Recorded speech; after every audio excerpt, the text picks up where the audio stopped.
Thanks, sir. Oh, wow. Hi, hi, good afternoon.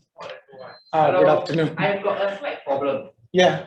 I recently shifted, so I can't find my card.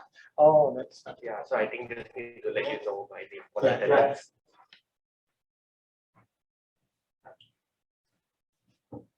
Guys, I think you have a laptop with you? No. Yes. Huh? I didn't bring my laptop. Because I think this system is, I can't project this here. He's my tech guy. So because I'm supposed to press VGA2, this VGA2 is not functioning. Let me check this one.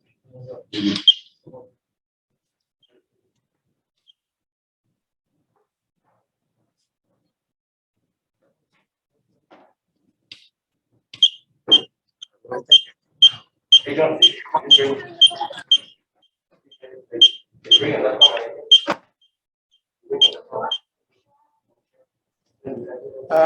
I think I can.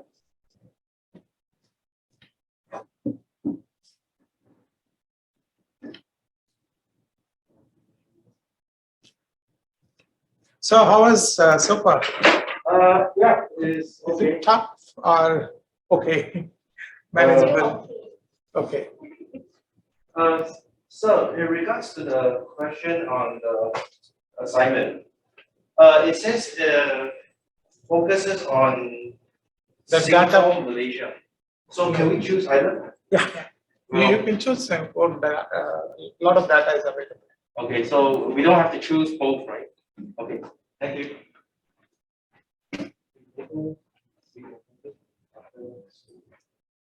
All right, I think we'll start now. There are a lot of a lot of them are online. All right, guys. I think some people are giving this company here. Happy to see 3 of them. All right. So I hope you can hear loud and clear, right?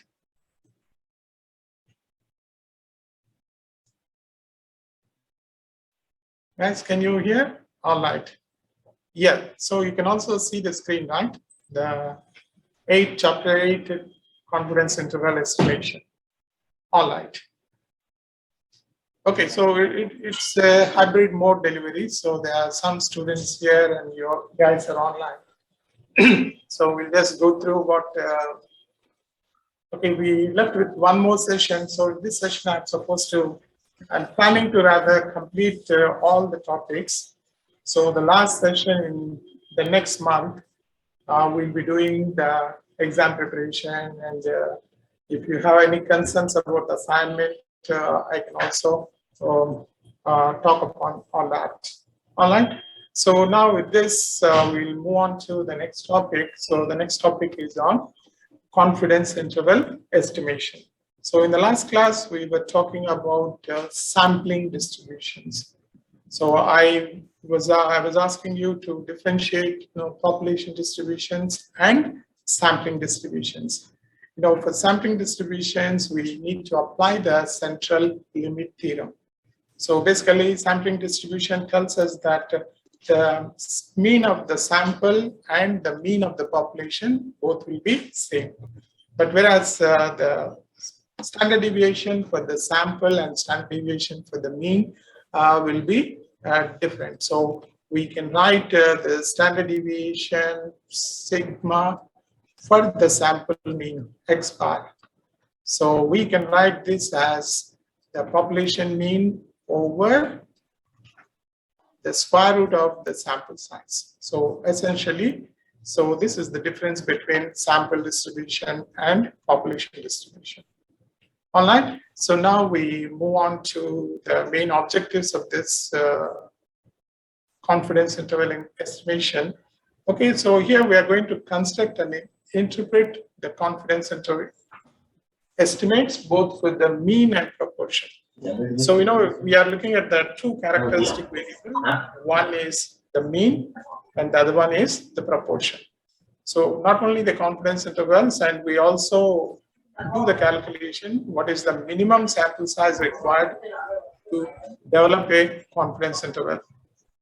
Okay, so here we are going to do the confidence intervals both for the population mean. So there are two scenarios in this case. The two scenarios, one is when we know the standard deviation of the population. So when the standard deviation of the population is known, so there is a method. When the standard deviation of the population is not known, okay, the method is different.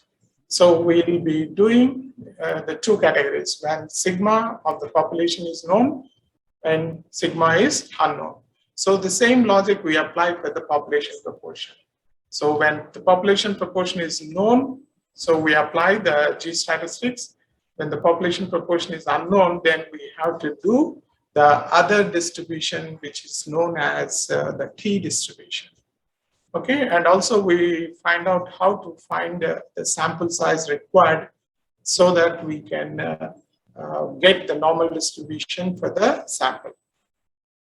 So there are two things we need to see from this slide: the point estimate and interval estimate. So point estimate means you are looking at the 1 point, one number, okay? Whereas confidence interval gives you a range of numbers. So it gives you some width, okay? Always getting a confidence interval is better rather than giving a point estimate. So point estimate is always a single number. So now we'll focus on giving so from sample estimate to population estimate, we are using a confidence interval. So this is what you can see here. The mean for the population is mu. Okay, so mean for the population is mu. Then the mean for the sample, we write it as x dash. Okay, so simply mean for the proportion for the population is pi, whereas the proportion for the sample is p. So the main data analysis refers to, so get the data from samples and try to interpret the parameters for the population. So when you do this, then we apply the confidence interval rather than point estimate. Okay, I clear this. Okay, I can move from this I just covered. So basically, when we talk about the confidence interval, so we'll have a range of values. So the general confidence intervals which we most of the time apply will be this 95% confidence and 99% confidence. And sometimes rarely we also do the 90% confidence interval estimates. So it will be never 100% confidence. So we'll never have a confidence interval which is 100%. So can you guess why we can't give a 100% confidence interval? So why we can't give 100% confidence? No, when we want to give 100% confidence means you need to study the population, not the sample. So when you study the population means you're going through all the samples, then we can talk about 100%. But when the idea here is to study the sample, so therefore we'll never give 100% estimate, 100% confidence interval. All right, so either 90% confidence interval or 95% confidence interval or 99% confidence interval. So now let us look at this example. So this example is basically tells you that we are picking up from a production process where, okay, the process fills the cereals in boxes, okay? And the population mean estimated for this process is given as 365. Please switch on your mic. The population mean for this process is mute.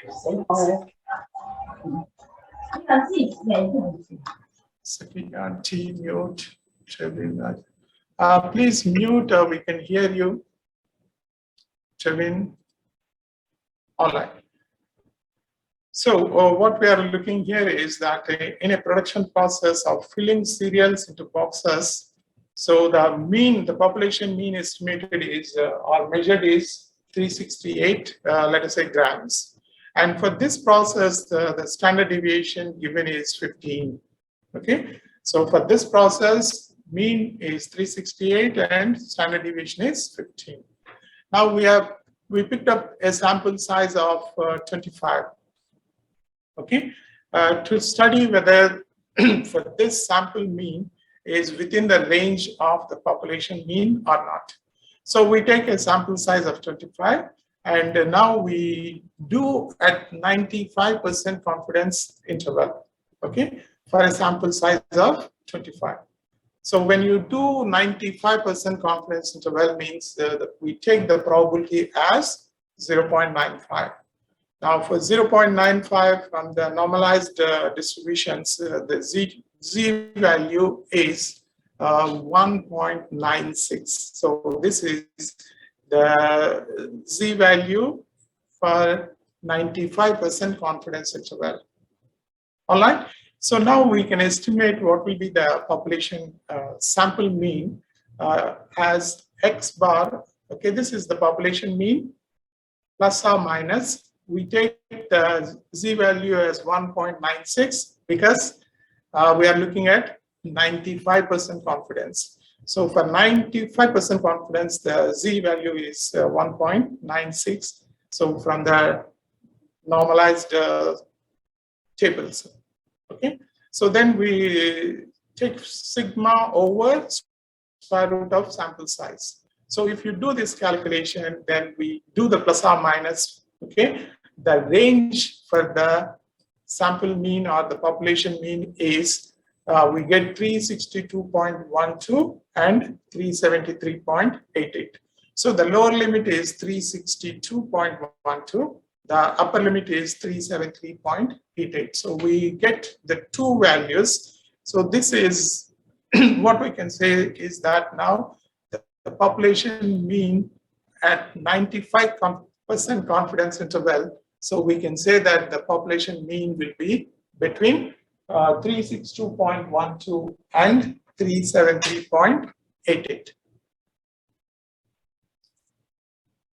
All right, so this is how when we apply 95% confidence interval, so we need to take the Z value as 1.96. So this we get from the tables.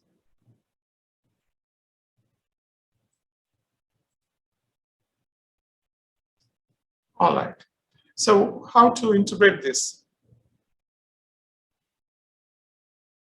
Okay. So we can say that if the sample mean is 362.3, the interval is, so if you change instead of population mean, so if you have a sample mean of 362.3, then we can do the same calculation for sample mean.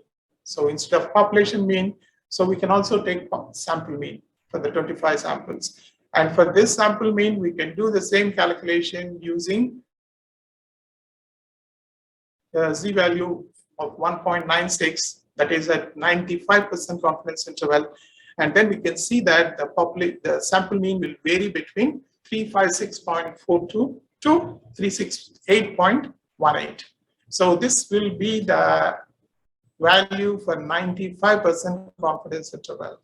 And you can see that this range will have the population mean of 368. So what is given to us is that mu is, the population mean is 368. So we can see that when the sample mean is 362.3, so at 95% confidence interval, so we can say that the mean lies between 356.22 and 368.1.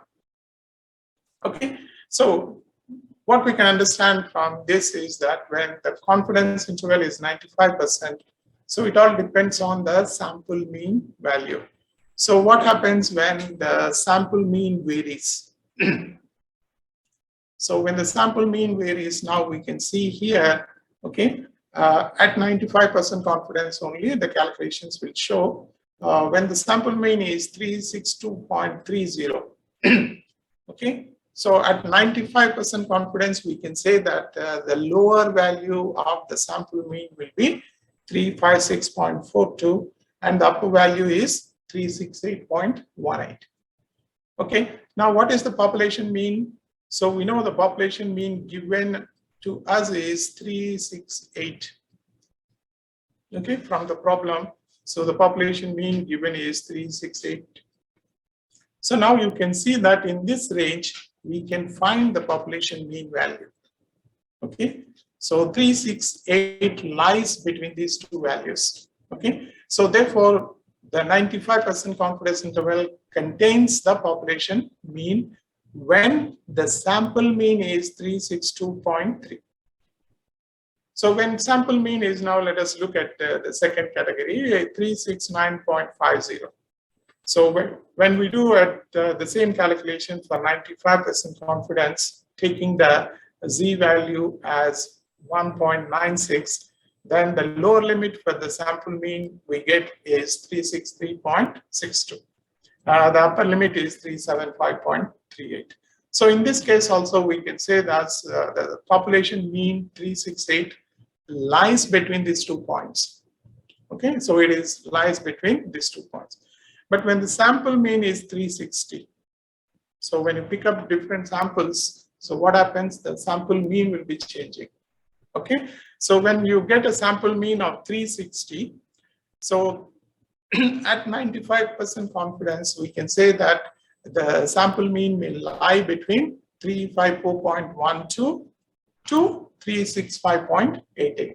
Now you can see that in this range, we don't find the population mean. So that means for this particular sample size, sample mean, we don't find the population mean. So that means, so when you get a sample mean of 360, so the result is